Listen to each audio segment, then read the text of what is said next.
moving on to the other section of the, show, the show today. Next up is speaking uh, Bhanu Teja Mohan Kavila. Search. He is a business strategy consultant. He is from University of California, Santa Barbara, USA. Sir, can you please speak now? Sure. So yeah, I was supposed to be the first guy to talk and introduce the guys from University of California, but anyway, it's good. So yeah, Gene, I and Michael, we are from University of California, so we are here to talk about the global perspective of this COVID-19. And as I said, great insights, Gene, and we got really good information from you, especially those last two quotes. Those are really good. So yeah, and now moving on, I think Michael is going to talk about COVID-19 impact on U.S. economy. I think it's going to be really interesting. Can you go ahead, Mike? Yep. Sure, I'd be happy to. Before I start, I just wanted to mention a couple of things. My intention here is not to give a lecture. It's to try to have an interactive discussion with everyone. So the first thing I'd like to do is check and see if you guys have access to the chat bar along the right-hand side. The reason I ask that is because I would like you guys to ask questions via chat so that the noise can stay at a minimum while I'm discussing. And then as the questions come up, as a chat for all, when the questions come up, I will answer them when I'm done with whichever point I'm currently on. So just to test, can I get a couple of people to please type something like the word yes into the chat with all box on the right, please? Looks like we've got 2, 3, 4. Okay, good. Great. Thank you guys so much. So a lot of this is going to be discussion based rather than based off of facts and figures, because the facts and figures are changing every single day. And I can tell you where the economy is going to be moving tomorrow, but then by next Monday, it will be in a completely different place. So again, I'm under the impression that this is more of our understanding of where the economy is moving to. And so I guess with that said, I'm going to just go ahead and start. So if somebody has a question, please put it in the chat. I'll go ahead and answer it when I get a chance to. I wanted to start with unemployment. And so one huge part of our economy that's recently, especially under the Trump administration, has been extremely low rates of unemployment. Now, unfortunately, in the past couple of months, we've seen unemployment skyrocket over 15%. And this is in April. We were above 14.7%. And so just to kind of give you a perspective on that, the unemployment rate that we reached in April was the highest that we've had since the Great Depression. And in the Great Depression, it took about 9 years to reach a level of 4.9%, so about 25%. And we hit 15% in only 1 month. So 9 years versus 1 month there.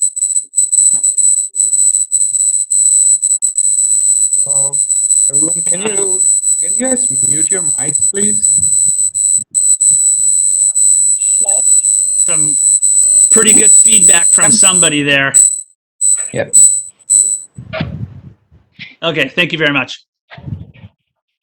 So moving forward, what I wanted to discuss is just the fact that it's generally the lower income earners that get hit hardest by these job losses.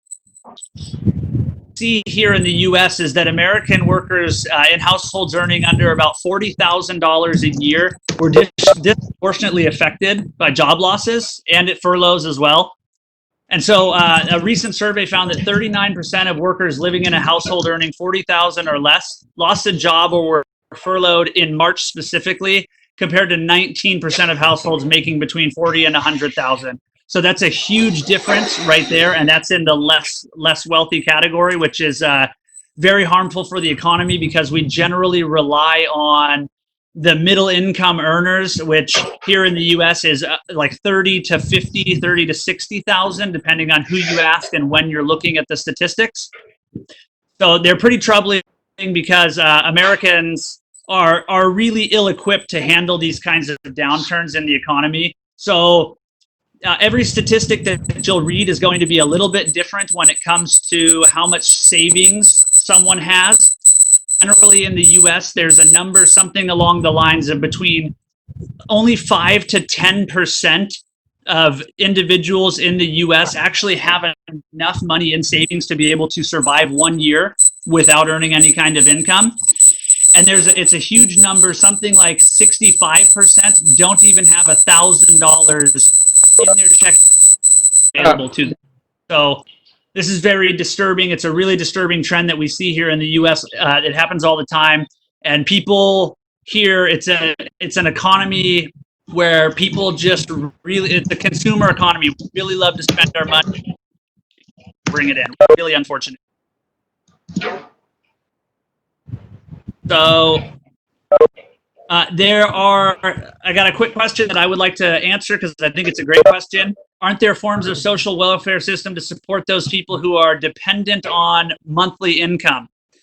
And so there are forms per se, but it depends on what your employment status was leading up. And I can give a prime example leading up to losing your monthly income. My brother, he is a manager at a local restaurant in my hometown. He's also an hourly worker. He's a bartender and a waiter because he makes more money doing that than he does by managing the actual restaurant. So managing, he's working 50 plus hours and he's only making around 50,000 a year. But bartending and serving, he's making the same amount of money by working about 20 a week. And the reason is because a lot of it comes from tips. And I can't give you a specific percentage now, but I know there's a large percentage of individuals in the United States who work those kinds of jobs where they basically survive off of tips. And the problem that we face in a situation where you lose your monthly income is the social welfare system in place is something called unemployment. So you can go and file for unemployment, and it pays you a percentage of the amount of money that you were earning each week. And the problem that those individuals fall into is because they're not claiming their tips and they're not taxed on their tips, it doesn't show when they claim unemployment. So he went from making 50,000 plus per year to now he said he's making about $250 a week on unemployment. So at $250 a week, that's only about 250, 52 weeks. So it's less than 15,000 a year. So his income has dropped by 65 to 70% because he's moved on to unemployment. Now, if you have a mortgage, which he has a mortgage, that's between, depending on where you live and how much you pay, a minimum is going to be $1,000 to $1,200 a month for a mortgage on a very inexpensive home. And that's all of it. So that's his entire earnings right there. You got to pay for electricity. You got to feed your family, all of those things. So that's why it hits the economy so hard. Okay. And so the next question, I think that answered your question relatively adequately. If there's more that you'd like me to follow up on, please just type it in and I will. I'm going to move on to the next one. How the U.S. is going to tackle the all-time low unemployment rate due to this crisis. The all-time low or a very, very low employment rate. It's an all-time or nearing an all-time high unemployment rate rather than low, but it's not going to. It's going to take multiple years probably for us to pull back out of this huge recession that we're in right now. And the reason is, while many people are going to be able to go back to work, we're going to face a situation where many jobs aren't going to even be there anymore. Many restaurants and small businesses are going to have to close down specifically because of this pandemic. They're not making enough to actually be able to keep their businesses open.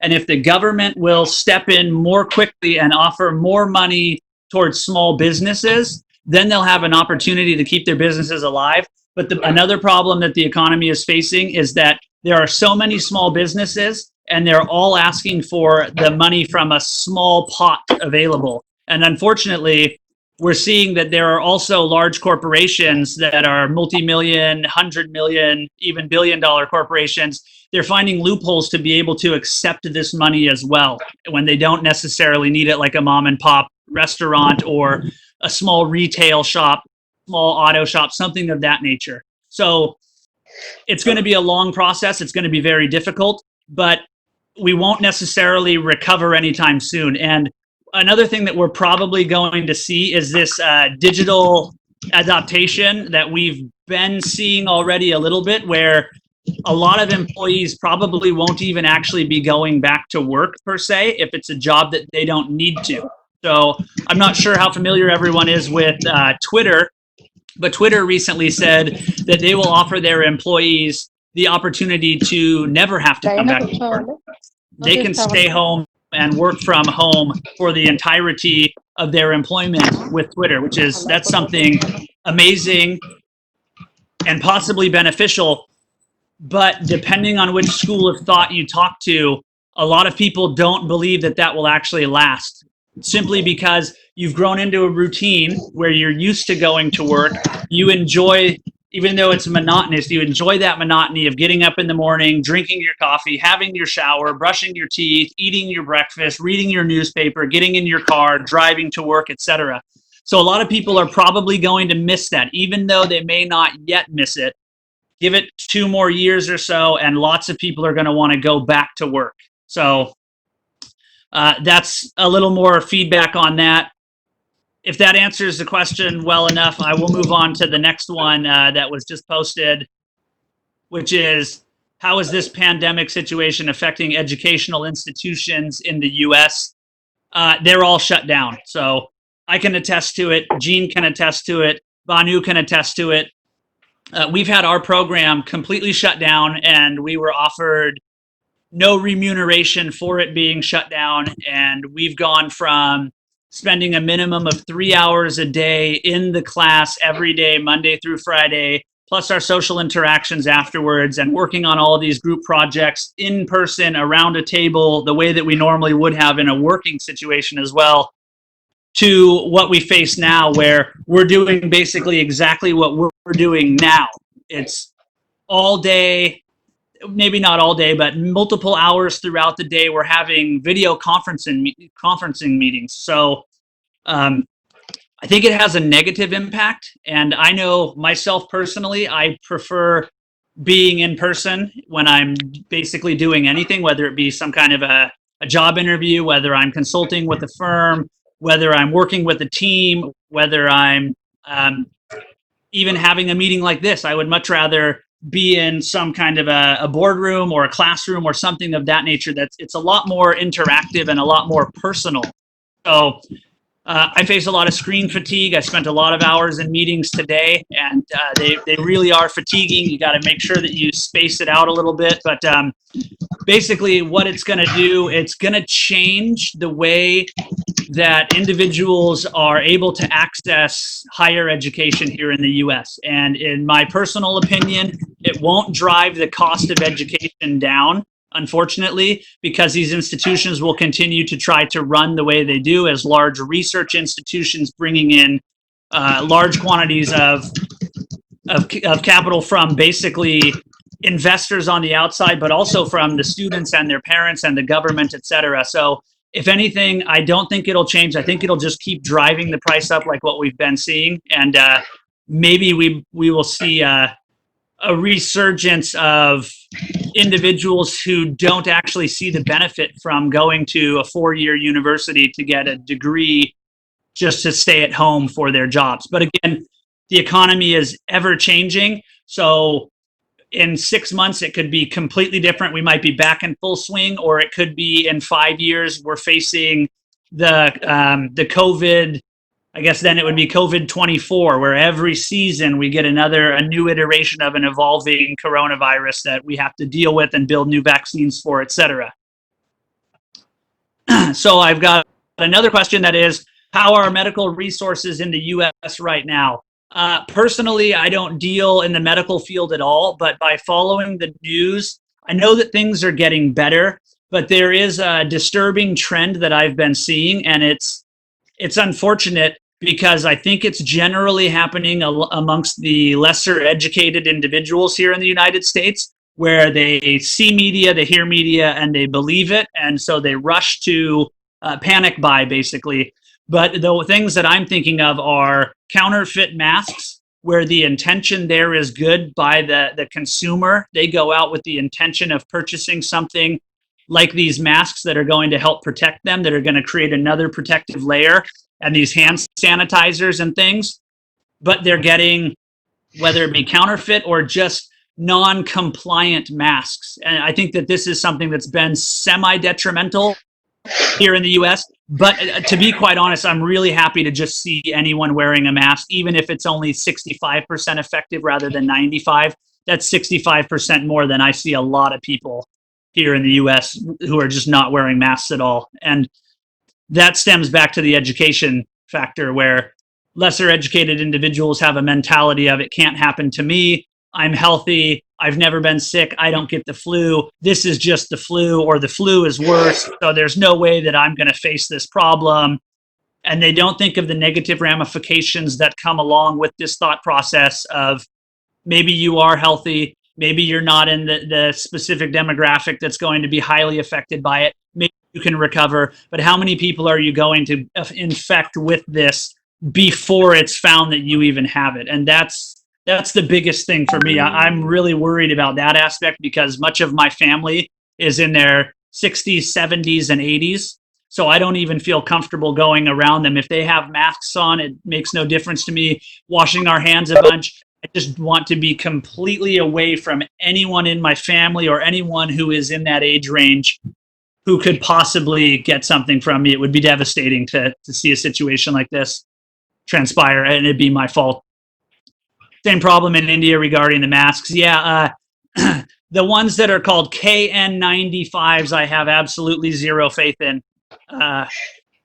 It's unfortunate, because they are oftentimes being sold under the false pretense of being a product that actually meets all the safety standards when they don't. And that's a terrible thing for people to be willing to sell, and it's a terrible situation for people who buy them. So with that said, I'd like to ask, I only want to take a couple more minutes of your guys' time. I'd like to ask if there are any more glaring questions that anybody would like me to cover.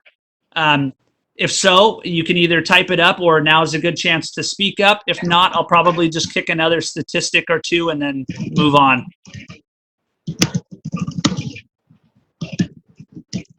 Okay, I think I can hear somebody typing, so I'll give them a second to go ahead and get that up if it pops up. In the meantime, I just wanted to update here in the US. We've got over 1.4 million cases and 86,000 deaths. And the biggest situation that we see is that these are all happening in the highly populated areas. Any area with a high density population, we're seeing this. So on the East Coast specifically, we're seeing really big outbreaks. California in the Los Angeles basin is where we see it the worst. And then up in Detroit, and then down on the tip of Florida.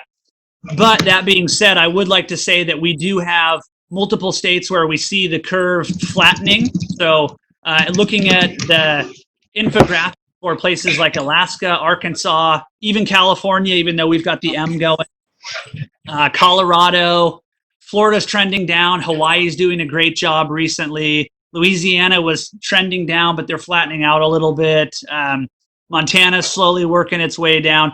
There are some states that are actually making really heavy pushes and doing a great job of keeping their economies closed off enough to where people pay attention to the social distancing, stay home, and I think that it's a positive way for the rest of the country to look at the future possibilities for us. What is my opinion when wearing a mask is connected to racism? For example, cases where some Asians wearing masks were attacked. Yeah, this is a really terrible situation here in the US. There is an implicit racial bias, mostly amongst white individuals here in the US, and you'll generally see it amongst the lesser educated as well. So I'm lucky enough to have been born and raised in a very homogenous society where my hometown is just pretty much all white people, European Americans. But then I was able to move away from my hometown, from Northern California, into a place that's more racially diverse. And when you have the opportunity to be around and live in other countries as well, when you have the opportunity to travel around the world, to go to other places, to meet diverse ranges of people, it changes your mindset and your thought process, and it pulls you away from these implicit biases that people have. So my opinion is that it's terrible. And I think it's shame on anyone who looks at someone and sees skin tone or color rather than just seeing another human being. That's partially on the way that they were raised. It's the social constructs that they're a part of, and it's really, even right now when I think about it, it makes me feel terrible. It makes me feel sad, and it's not something that I want to get into anymore, but I've seen it all around the world. So it's not just here in the US, it's everywhere. And I don't know, I wish people could just get past that whole, I see a color of skin rather than I see a human being. But it's going to take a lot more time evolving to be able to reach that stage. So I don't think that COVID will eventually worsen racism in the world. If anything, I think it'll make it better. I know it sounds like that's probably just garbage, like I'm speaking from a point of wishful thinking. But at the end of the day, when I think about it personally, this is something that even though it divides us by keeping us apart, it also pulls us together because we all have to deal with the same situations. So I can only hope that it'll make it better. We're all dealing with the same pandemic. We're all dealing with the same problems with our families, with our friends, with our colleagues, food shortages, which will probably become worse in the near future, all of these things. And hopefully it brings us closer rather than continuing to divide us. So that's my 2 cents on that situation. And I want to thank you guys all for having me here. I appreciate it very much. I'm going to shoot this back to Bhanu in case he had any follow-up that he wanted to come at you guys with. And then if not, thanks again for your time. And I'm going to go ahead and drop my email into the chat box. And if anybody wants to send me an email about anything, more than happy to speak with you in the near future. Thank you guys for your time. All right. Thanks, Michael. So, all right, everyone. So that's it from us, and we represent University of California, Santa Barbara. As we said, Michael and Jean and I will leave our emails in the chat box. So if you have any questions, just shoot to us directly. All right. Thanks for the opportunity. Thank you so much. I think here at this point, prevention is cure, and it is necessary to have essential medical essentials at this point. And thinking that masks are would worsen the cases of racism, I don't think that is something which we should take it in.